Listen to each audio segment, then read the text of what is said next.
Back in the day, the arcade ruled the world of video games. People flocked to these places of wonder.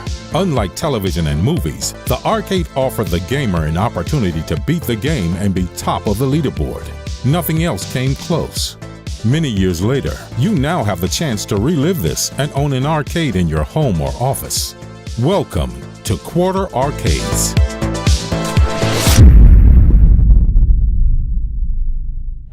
I remember going to pubs when my dad was playing cricket, and finding a PAC-MAN, finding an Outrun, finding a Space Invaders, whatever it was.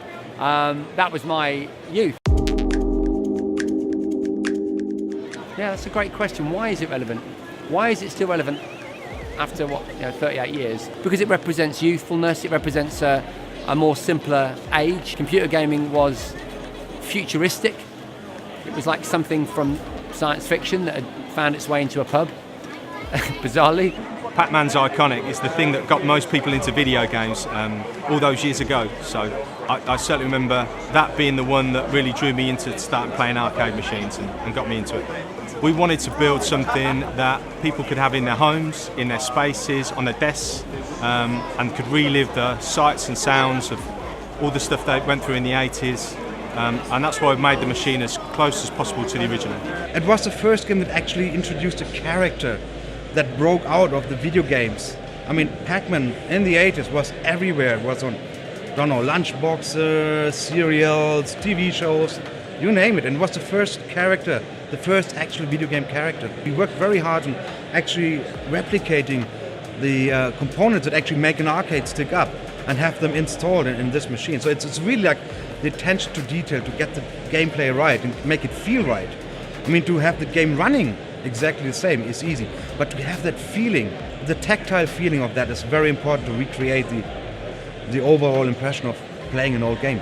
I mean, we could have just made the whole thing out of plastic. We could have made lots of little details, just cheap plastic, and maybe no one would have noticed the difference. But we would have, and we're gamers. We want a good product as well. We don't just want to dump something on people. I genuinely want this in my home. If I weren't working here, I would buy one for my house. So we want it to be a good quality product that if you are going to play it a lot, it's going to last. If you're going to display it, it's going to last. That's the idea. Working with Bandai Namco Entertainment is critical for us to get this right. We need to make sure that they're happy with what we're doing. We're trying to make the machine as authentic as possible, and we're really pleased with how that's come out.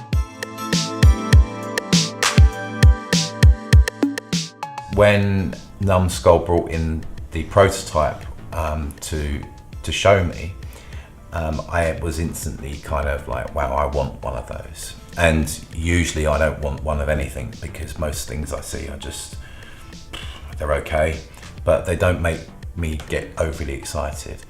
But when I saw this, I thought how it was presented in terms of it uses the same quality, the same finish, the same materials as the original arcade cabinet. So obviously the original in the middle is a good kind of template to go by.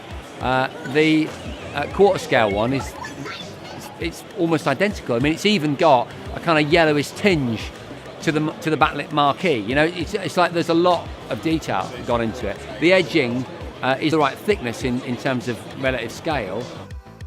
Having something like the original cabinet, which you can keep and cherish and love forever, I think there'll be an appeal to everybody.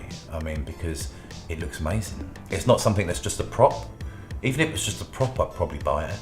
But the fact it's fully functional and it works.